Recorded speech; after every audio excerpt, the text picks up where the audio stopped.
आपने सिद्धमुख के अंदर देखा, पूरा कांग्रेस पार्टी थी, पूरा तीनों पार्टियां एक मंच पे थी और लगातार इस 50 डिग्री तापमान के अंदर संघर्ष कर रहे थे। उस संदर्भ में सर, चाहे तो राजगढ़ की बात करूं, तारानगर की बात करूं, सभी जगह मंडियों के अंदर भी काफी भ्रष्टाचार हुआ है। उस संदर्भ में सर, लड़ाई लड़ने से क्या अभी तक कोई ठोस कार्रवाई हुई है? देखिए, बात लड़ाई की नहीं, हमारा मुद्दा सरकार को जगाने का है और सरकार में थोड़ी बहुत भी शर्म है तो इस बात को महसूस करे कि आज की तारीख में ऑपोजिशन आपसे मांग क्या रहा है। हम कोई बड़ी भी इन्वेस्टमेंट ओरिएंटेड चीज नहीं मांग रहे हैं। में काका भतीजा की बात हो रही थी, अब काका जी के साथ में अब आपका व्यक्तिगत रिश्ता कैसा है, एक बार वो बताएं। मेरा कोई व्यक्तिगत रिश्ता नहीं है, इन्हें मेरी कोई दुआ सलाम है। मैं मेरा काम करता हूँ, सांसद हूँ। जनता ने, काका जी ने जो किया मेरे साथ में या जो भी है वो पब्लिक की नजरों में है और पब्लिक ने मुझे अपना आशीर्वाद दिया। बोल रहे गांव से लोगों का निकल के ये भी आ रहा है कि नेक्स्ट चुनाव से पहले राहुल कसवा है वो वापिस बीजेपी में चला जाएगा। मैंने वो बताया, मैं कांग्रेस का सांसद हूँ। कांग्रेस की ने मुझे अपने परिवार का हिस्सेदार बनाया है और उन्होंने मुझे अपनी पार्टी से निकाला है। जैसे प्रदेश की बात करें, पेपर आउट की बात करें, थोड़ी सी अभी नीट का पेपर आउट हुआ है और विपक्ष लगातार बीजेपी का कहना है कि कांग्रेस के राज्य में भी पेपर आउट हुए थे।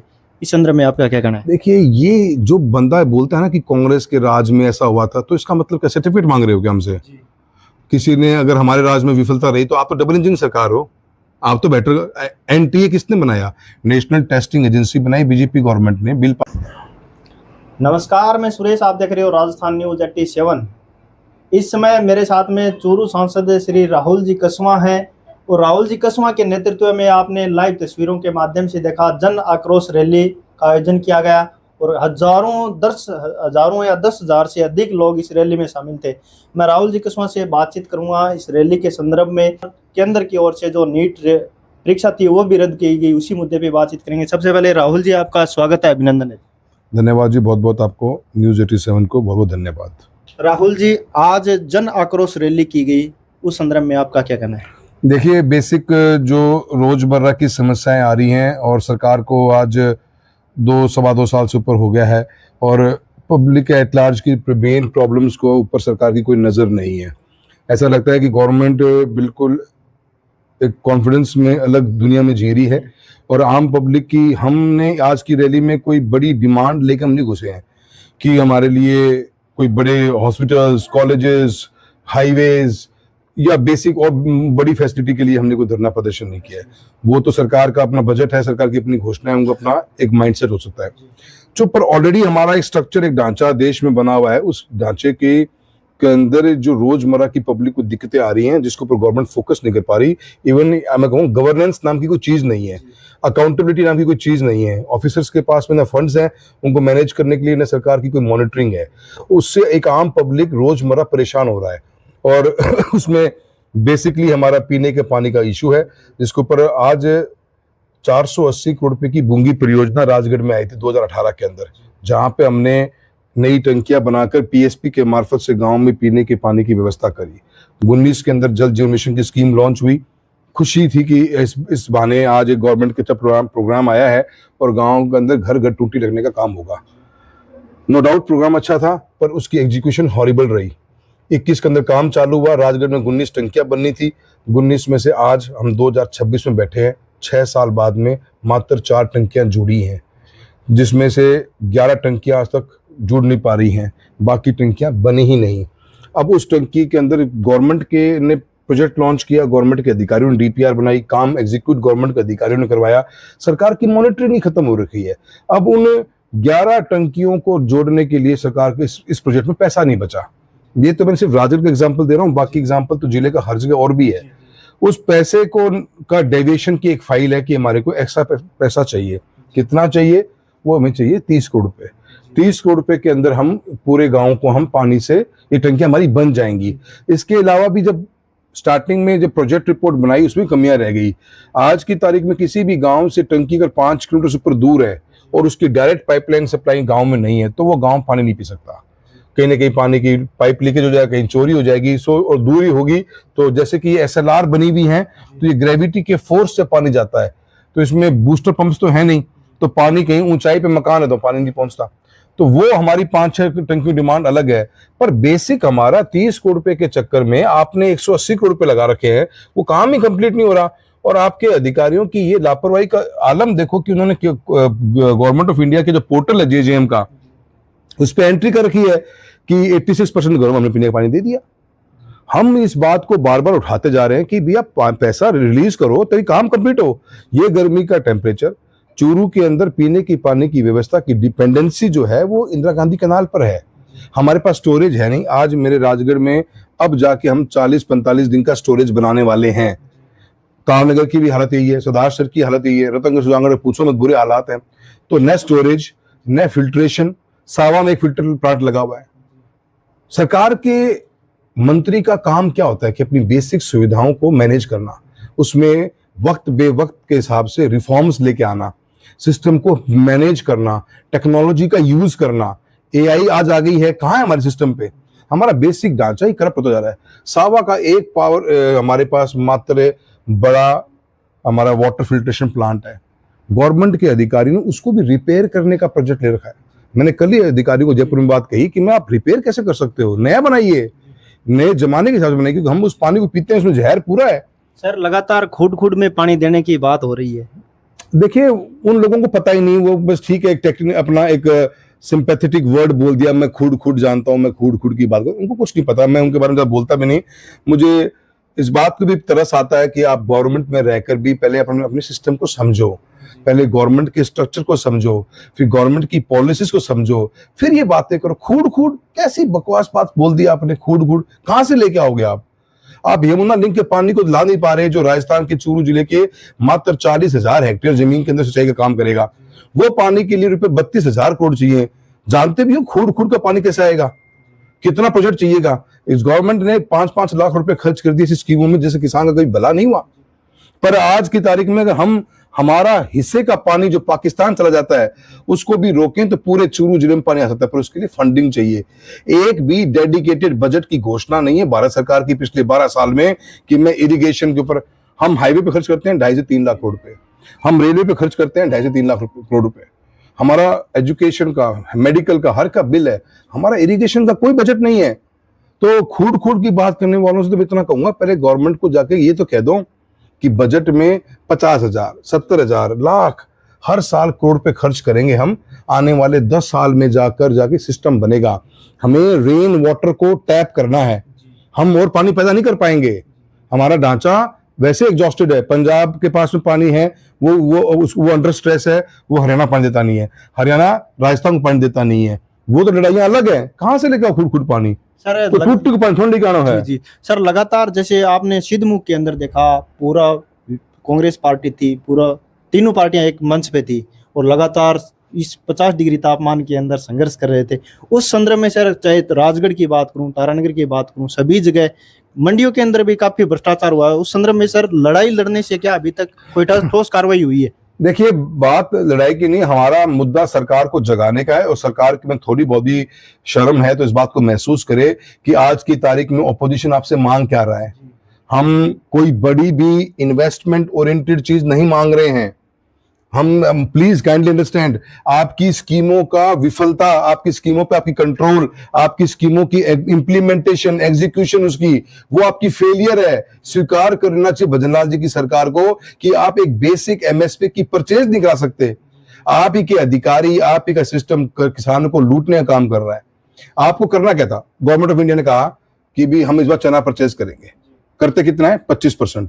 25% के अंदर से भी राजस्थान में पिछली बार चना परचेज हुआ मात्र 17 से 16% ही परचेजिंग करना है। एक एजेंसी दे दी, राजफेड, राजस्थान फेडरेशन है, उसको दे दिया काम कोऑपरेटिव फेडरेशन को कि आप हमारे लिए परचेज करो। नेफेड ने कहा, राजस्थान फेड ने उठा के क्या किया, यहाँ पे क्रय विक्रय समिति को कॉन्ट्रैक्ट दे दिया। क्रय विक्रय समिति उठा के कॉन्ट्रैक्ट दे दिया एक प्राइवेट कॉन्ट्रैक्टर को। कंट्रोल ही नहीं है, कोई मैकेनिज्म ही नहीं है।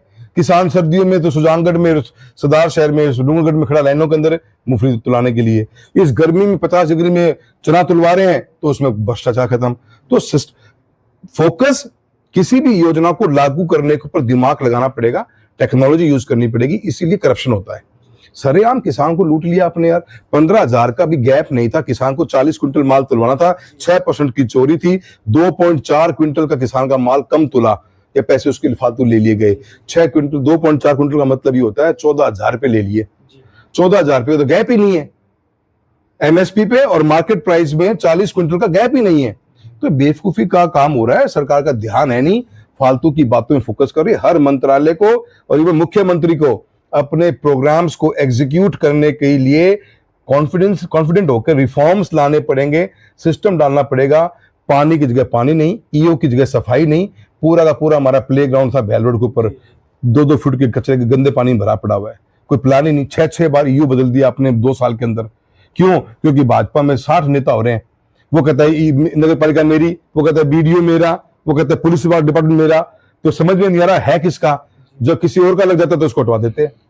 सफाई का पूरे पिलानी रोड के ऊपर कचरा रोड पे पड़ा हुआ है। तो मेरा ये कहना है कि सरकार को प्रोग्राम को एग्जीक्यूट करने के लिए अपना फोकस देना चाहिए।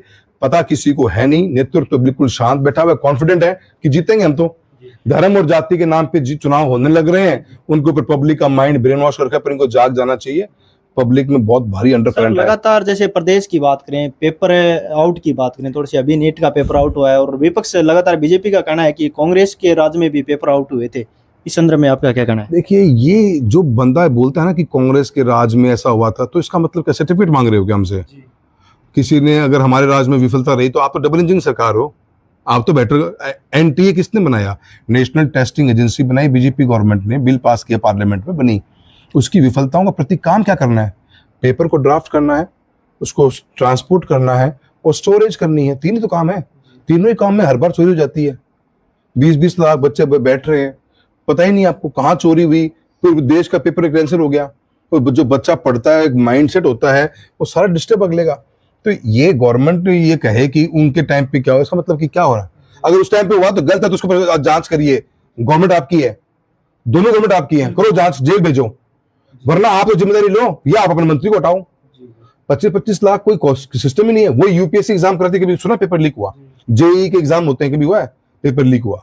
ये एनटीए जब से एग्जाम कराने लग गया, इसका बना नीट का, हर बार कोई ना कोई प्रॉब्लम है। तो ये विफलता गवर्नमेंट की है। मैं वही कह रहा हूं बार बार, यहाँ पे इशू बड़े प्रोजेक्ट्स का नहीं है, यहाँ पे इशू आपकी सिस्टम को हैंडल करने का है, उसको मैनेज करने का है, जो आपके बस की बात नहीं रही। और पब्लिक में बहुत बड़ा अंडर करंट है। क्लासिक एग्जांपल है कॉकरोच जनता पार्टी। आप देखिए कितना बड़ा एक मैग्नीट्यूड पे यूथ ने सपोर्ट किया है। वो इसलिए कि हम लीडरशिप से हम आज एमपी हैं, हम एग्जीक्यूटिव बॉडी नहीं है, हम खाली वॉइस रेज कर सकते हैं। एग्जीक्यूटिव बॉडी तो गवर्नमेंट है, गवर्नमेंट के मंत्री हैं, चीफ मिनिस्टर है, सिस्टम ब्यूरोक्रेसी उनके हाथ में है, वो रन करवाएंगे। हम तो इशू को रेज कर सकते हैं, हम तो बोलते जा रहे हैं बार बार, कुछ सुनने को तैयार होता नहीं है।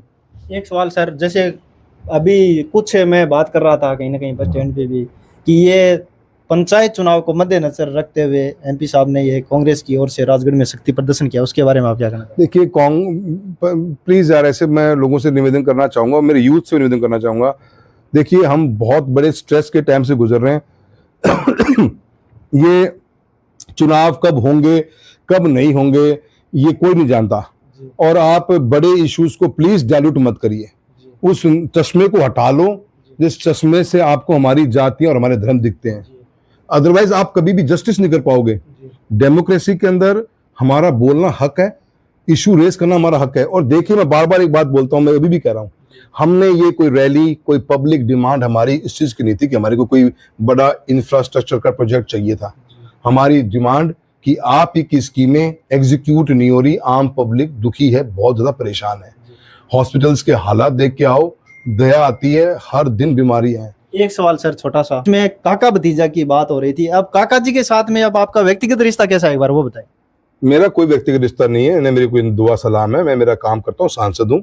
जनता ने, काका जी ने जो किया मेरे साथ में या जो भी है वो पब्लिक की नजरों में है, और पब्लिक ने मुझे अपना आशीर्वाद दिया है। बोल रहे हैं कि मेरे पास में आज भी आए थे, आशीर्वाद देने के लिए तैयार। देखिए, वो एक अलग बात है, रिश्ते अपनी जगह जैसे भी होंगे वो अपने अलग हैं, पर हम पॉलिटिकल फील्ड में, काका एक थॉट ऑफ पॉलिटिक्स है जिसको जनता ने स्वीकार नहीं किया। और राहुल कुशवाहा, मैं राम सिंह कुशवाहा जी का बेटा हूँ, उनकी एक थॉट ऑफ पॉलिटिक्स अलग रही है, ईमानदारी की, सच्चाई की, और लोगों के साथ में व्यवहारिक रूप से राजनीति करी है, लोगों के दिलों का जुड़ाव है। मैं उस स्कूल से पढ़ा हुआ बच्चा हूं, और मैं कोशिश करता हूं कि मैं मेरी जिम्मेदारी को भरपूर निभाऊं, मैं मेरे क्षेत्र के इश्यूज को रेज करूं, और मैं अकाउंटेबिलिटी क्रिएट करूं ऑफिसर्स की कि यस, आपकी जिम्मेदारी है, वो काम करना है। एक आपके लिए सर लास्ट सवाल मेरा अंतिम रहेगा, जैसे गांव के अंदर गलियारों के अंदर हमें गांव-गांव फिर के कवरेज करते हैं, कुछ गांव से लोगों का निकल के ये भी आ रहा है कि नेक्स्ट चुनाव से पहले राहुल कसवा है वो वापस बीजेपी में चला जाएगा। मैंने वो बताया, मैं कांग्रेस का सांसद हूँ। कांग्रेस की ने मुझे अपने परिवार का हिस्सेदार बनाया है और उन्होंने मुझे अपनी पार्टी से निकाला है। निकाला ऐसे हालातों में है कि 35 साल का मेरा सफ़र मेरे पिता का, मेरे माँ का, मेरा था। मेरे ग्रैंडफादर ने मेरी पार्टी ज्वाइन करवाई थी, कुछ नहीं मांगा हमने पार्टी से कभी आज तक। हमने चुनाव लड़ा, शेखावत जी रहे, वसुंधरा जी रही, उन्होंने अपना आशीर्वाद दिलाया, टिकट दी, हमने जीते और हमने हमारी सीट को हमने संभाल के रखा है, पार्टी को मजबूत ही किया है। किसी एक व्यक्ति के कहने से आपने 35 साल के सफर को मिट्टी कर दिया और आप आज उम्मीद करते हो दोबारा चले जाएं, क्यों? सर काका जी बंगाल के अंदर जाके पूरा चुनाव जिता के आ जाती हैं, उस पे आपका देखिए, मेरे को ऐसे बारे में कोई बात नहीं करनी। हमारे मंडेलिया जी ने बड़ा अच्छा जवाब दिया है, काफी नेताओं ने राजस्थान के अंदर इसका जवाब दिया है, वो खुद भी जानते हैं जीत अपनी होती पहले, फिर औरों की होती है। देखिए मेरे साथ में चूरू सांसद श्री राहुल जी कसवा जी थे साहब, आपका शुक्रिया, बहुत बहुत धन्यवाद। धन्यवाद जी, बहुत बहुत धन्यवाद।